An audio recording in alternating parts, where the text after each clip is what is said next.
Hello sa inyo, mga nini. Gawa tayo ng pang-boost agad ng ating immune system.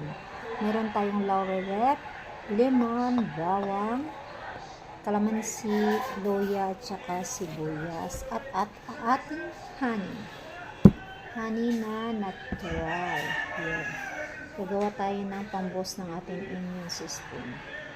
Legit ito. Kahit hindi ka na gumawa na uminom ng vitamins o any antibiotics. So, ayan. Ipapagsama-sama lang yan natin sa isang lalagyan. So, ayan.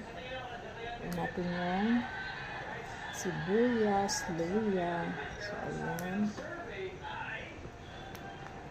Tapos, iinumin natin ito tuwing umaga ng 1 kutsara at lukewarm water or maligamgam na tubig. Yan. Ako, ginagawa ko minsan na 2 kutsara kasi bitin yung 1 kutsara.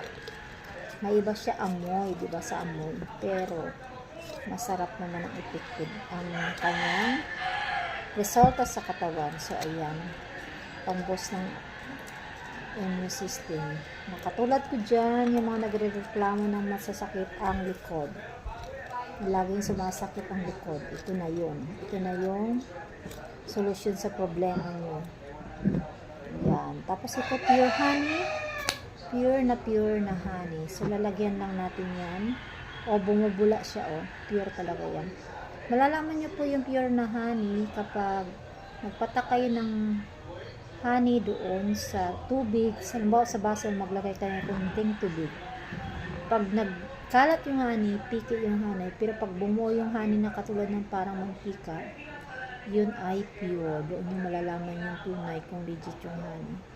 So, ayan, punuin lang natin yan. And then, bukas ng umaga, pwede na yan simulan ay inamin ang ating ayan. So, pag naubos ito, dadagdagan ko lang uli. Diba? So, ayan. Yun na, ganyan lang kasimple. Ang sarap niyan, promise. At saka maganda yung epekto niyan sa katawan. Totoo, legit yan. Lalo na yan sa mga sakit dyan ng likod. Ayan na yung solusyon. Shoutout dyan kay Maring Janet. Maring Janet, ganito yung gawain mo. Lagi ka nagka-problema ng sakit ng likod. Tatag ko sa iyo. Bye!